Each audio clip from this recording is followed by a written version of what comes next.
franceinter.fr. La prochaine fois, je vous le chanterai. Philippe Meyer, mammifère omnivore. Bonjour. Il arrive à la nuit de s'inviter pendant le jour. C'est une éclipse. Lorsque le soleil, réduit à un étroit filet, commença à ne plus jeter sur notre horizon qu'une lumière très affaiblie, rapporte Arago dans son Astronomie générale, une sorte d'inquiétude s'empara de tout le monde. Chacun éprouvait le besoin de communiquer ses impressions à ceux dont il était entouré.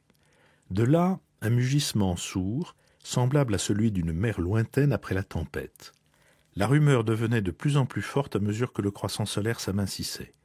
Le croissant disparut, enfin. Les ténèbres succédèrent subitement à la clarté.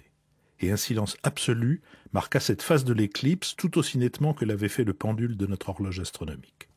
Après une attente solennelle d'environ 2 minutes, des transports de joie, des applaudissements frénétiques saluèrent avec le même accord, la même spontanéité, la réapparition des premiers rayons solaires. Toujours dans son Astronomie générale, Arago dit que Riccioli rapportait qu'au moment de l'éclipse totale de 1415, on vit en Bohême des oiseaux tombés morts de frayeur. La même chose est rapportée de l'éclipse de 1560. Les oiseaux, chose merveilleuse, disent les témoins oculaires, saisis d'horreur, tombaient à terre. En 1706, à Montpellier, disent les observateurs, les chauves-souris voltigeaient comme à l'entrée de la nuit. Les poules, les pigeons coururent précipitamment se renfermer.